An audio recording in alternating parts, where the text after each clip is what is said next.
তুই কি বলবি সামনে গিয়ে? আমার বাচ্চার জন্য খাবার পাঠিও না এই বলবি তো? কিন্তু পুবলু যদি রেশমির কাছে খাবার চায় আর রেশমি যদি খাবার দেয়, সে দায়িত্বটা কে নেবে? শিরিন, ওই বাচ্চাটাকে স্কুল থেকে তাড়ানোর ব্যবস্থা কর না। কোথাও তো শান্তি নেই। পুবলু যেখানে যাবে ওর পেছন পেছন ঠিক ও গিয়ে হাজির হবে। উল্টোটাও তো হতে পারে, যেখানে ও যাবে সেখানে রেশমি আর গুড্ডি যাচ্ছে, সেটাও তো হতে পারে। কে আগে গেছে এর বিচার কে করবে বসে? একটা ভালো স্কুল, সবাই গেছে, ওরাও গেছে। ওর বাচ্চা রেশমি পুবলুর জন্য ভালো স্কুলে পড়তে পারবে না? এটা তো কোনো কাজের কথা না। তাহলে কাজের কথাটা কি বাপি? মানে ওই গুড্ডি আমার ছেলেকে বিষ খাইয়ে মেরে ফেলবে, সেটা কাজের কথা? একদিন লুচি খেয়েছে, সেটা কি তুই বিষ বলছিস? ওর মেয়েও তো খেয়েছে। ওর মেয়ে যা খুশি খাক, আমার সেটা দেখার দরকার নেই। পুবলু খাবে না, এটা হচ্ছে আমার শেষ কথা। শোনো শিরিন, তুমি কালকে স্কুলে গিয়ে হেড ম্যামের কাছ থেকে লিখিয়ে নেবে আর টিসির জন্য আবেদন করবে। বলবে যে আমার বাচ্চার ক্ষতি হয়েছে। তোমরা খুব খারাপ, তোমাদের এখানে আমার একটুও থাকতে ইচ্ছা করে না। পুবলু, যেমন ঝাড়ের জিনিস তেমনই তো হবে। ঘর জ্বালানি বড় ভোলানি। বাড়িতে এই সমস্ত কথাগুলো বলে আর স্কুলে গিয়ে তো রেশমি রেশমি রেশমি করে অস্থির হয়ে পড়ে। আর রেশমির মা বলে তো 2 ঢোক জল বেশি খায় না ও। অসভ্য ছেলে কোথাকার। এটুকু বয়সে একবার তৈরি হয়ে গেছে, হবে না? যেমন বাবা তেমন তো তার ছেলে হবে না? আমার ড্যাডিকে সবসময় খারাপ কথা বলবে না বলে দিচ্ছি। আমার ড্যাডি নেই আর সবসময় তোমরা ড্যাডিকে খারাপ খারাপ কথা বলো। কেন বলো, কেন বলো, বলো কেন বলো? কাঁদে না তাতান, কাঁদে না। তুমি বড় হও, তাড়াতাড়ি বড় হও তো। আমি বুঝতে পারছি তুমি কষ্ট পাচ্ছ, কতটা কষ্ট পাচ্ছ তাও বুঝতে পারছি। তুমি কষ্ট পেও না। তুমি লেখাপড়া শিখে ভালো রেজাল্ট করো, আর ভালো রেজাল্ট করে না এই বাড়ি থেকে যথাসম্ভব তাড়াতাড়ি তুমি চলে যাও। আমি তাই চাই দাদা, তুমি এ বাড়ি থেকে চলে যাও। কি বললে বাপি? ঠিকই বললাম। এখানে থাকলে তোর ওকে মানসিক নির্যাতন করে শেষ করে দিবি। হস্টেলের কথা আমি বলতাম, কিন্তু হস্টেলে ওর পক্ষে মানিয়ে নেওয়া সম্ভব হবে না। ও যদি ওর এখানে দাদুর বাড়ি, ওখানে বাবার বাড়ির লোকজন যারা আছে তারা তো চোখে দেখাও দেখতে পারবে না। হোস্টেলে কে আর কতবার যেতে পারবে বল? তোরা যেটা করছিস এটা কিন্তু ঠিক করছিস না। তোরা ভালো করতে গিয়ে ক্ষতিটা করিস না। আমি তো তোর বাবা, আমি তোর খারাপ চাই না। আমি কলেজে পড়িয়েছি চিরকাল, আমি ছাত্রছাত্রীদের মন বুঝি। তুইও তো পড়িয়েছিস, তুই একটু খোলা মনে ভেবে দেখ।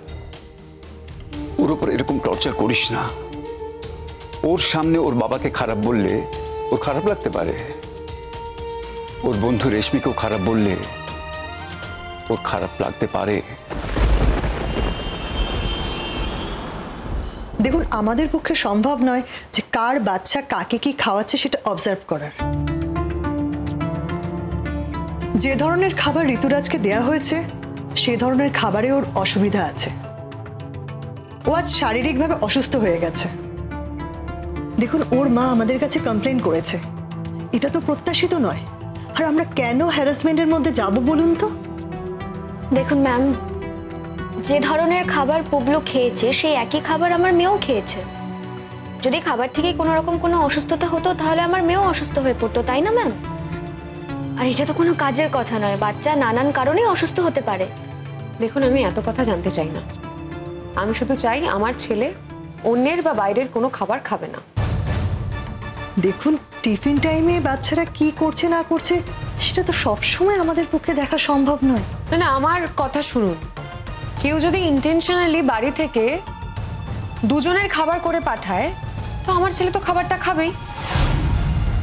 কিন্তু আমি বুঝতে পারছি না যে কই আর কারোর জন্য তো কোনো খাবার আসে না। ম্যাম, বিষয়টা কিন্তু এমন নয় যে আমি শুধুমাত্র ঋতুরাজের জন্যই খাবার পাঠাই। আমি একটু খাবার বেশি করে দিই, যেহেতু ওরা টিফিন টাইমে সব বন্ধু বান্ধবরা মিলে টিফিন শেয়ার করে খায়। ঠিক আছে, আমি কাল থেকে অন্য কারোর জন্যই খাবার পাঠাবো না, কিন্তু তারপরেও যে রেশমি আর ঋতুরাজ একসঙ্গে টিফিন শেয়ার করে খাবে না, তাহলে তো সেটা দেখার জন্য আপনাদেরকে কাউকে রাখতে হয়। কারণ দেখুন ম্যাম, আমার পক্ষে তো গ্যারেন্টি করা সম্ভব নয় যে রেশমি ঋতুরাজকে টিফিন দেবে না, আবার এটাও গ্যারেন্টি করা সম্ভব নয় যে ঋতুরাজ ও রেশমির থেকে খাবার খাবে না। দেখুন, আমি আপনাকে পরিষ্কার করে একটা কথা বলতে চাই। এই রাইভালরিটা অনেকদিন ধরেই আছে। ও আমার ছেলের ক্ষতি করতে চায়। দেখুন, আমি এই ব্যাপারে কি বলতে পারি? আপনারা দুজনেই অ্যাডাল্ট। আপনারা যদি এই ধরনের কথা বলেন, আর এটা তো কোনো ফোরাম না যে আপনারা পরস্পরের নামে অভিযোগ করতে পারবেন। সরি ম্যাম, আমি কিন্তু এখানে অভিযোগ করতে আসিনি। আপনি ডেকেছেন, আমি এসেছি আপনার অনারে। আর উনি যে কথাগুলো বলছেন তার তো কোনো মানেই হয় না। ওনার যদি ব্যক্তিগত আমার সম্পর্কে কোনো কমপ্লেন থেকে থাকে, কোনো অভিযোগ থেকে থাকে, তাহলে আমি বলবো ওনাকে উনি যেন উপযুক্ত ফোরামে জানান। উনি বলছেন যে ওনার বাচ্চা যাতে ক্ষতি হয় সেই জন্য আমি ইচ্ছে করে বেশি করে খাবার পাঠাই, জোর করে ওনার বাচ্চাকে খাওয়াই। আমি একই খাবার তো আমার বাচ্চাও খেয়েছে, তাহলে তো হিসেব মতো আমার খাবার খেয়ে যদি ওনার বাচ্চা অসুস্থ হয়ে থাকে, তাহলে আমার মেয়েরও অসুস্থ হওয়ার কথা। সুতরাং উনি যে কথাগুলো বলছেন সম্পূর্ণ বেসলেস। প্রথমত আমি বলে দেওয়ার পরেও বাচ্চারা স্কুলে কি করবে, টিফিন শেয়ার করবে কিনা, সেটা একমাত্র ওরাই জানে। আর দ্বিতীয়ত ম্যাম, আমি আমার মেয়েকে এটা শেখাতে পারবো না যে তুমি কাউকে তোমার থেকে টিফিন দিও না। তো আদিক্ষেতা কিসের? না, তুই আমার ছেলের জন্য খাবার কেন পাঠাবি? তুই কি বাকি স্টুডেন্টদের জন্য খাবার পাঠাস? কারোর জন্য তো পাঠাস না, তাহলে তুই আমার ছেলের জন্য কেন খাবার পাঠাবি? এখানে এভাবে চিৎকার করো না, এটা চিৎকার করার জায়গা নয়।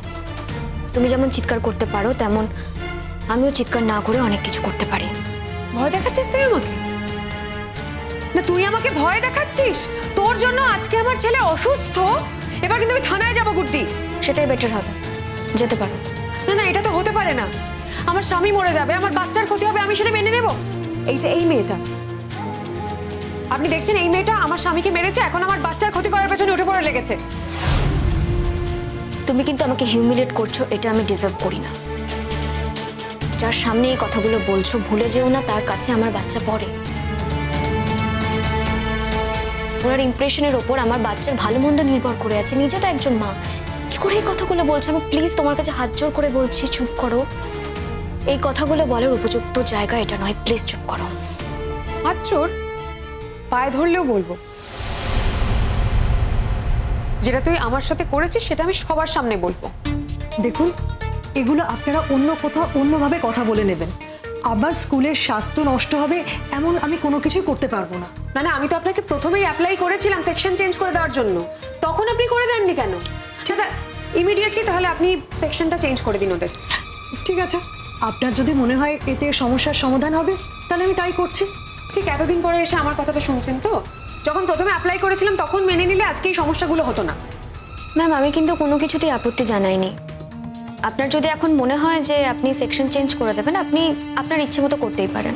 না না, ওরা দুজনেই খুব ভালো ইন্টারভিউ দিয়েছিল, আর সেই অনুযায়ী তো ওদের সেকশন ঠিক করা হয়েছে। আর আমাদেরও তো একটা হিসেব থাকে। যাই হোক, এই অশান্তির থেকে ভালো ওদের সেকশনটা আলাদা করে দেয়া। ম্যাম, আমাকে একটা কথা বলবেন? আপনি কি গ্যারেন্টি দিতে পারেন যে সেকশন চেঞ্জ করে দেওয়ার পরে ওরা টিফিন টাইমে একে অপরের সঙ্গে টিফিন শেয়ার করে খাবে না? দেখুন, সেটা দেখার জন্য আমার মনে হয় তাহলে আপনাকে কাউকে অ্যাপয়েন্ট করতে হবে যে টিফিন টাইমে ওদের ওপর মনিটরিং করবে। আর আমার পক্ষেও তো সম্ভব নয় ম্যাম, কাজ ফেলে রেখে এসে টিফিন টাইমে ওদেরকে পাহারা দেওয়া। আর আমি আশা করব সবকিছুরই তো একটা নিয়ম থাকে, আপনাদের স্কুল প্রিমিসেসে আপনি সেটা আমাকে অ্যালাউ করবেন না। তাই বাকি যা যা দায়িত্ব আছে সেটা কিন্তু আপনাকেই নিতে হবে। I will take care.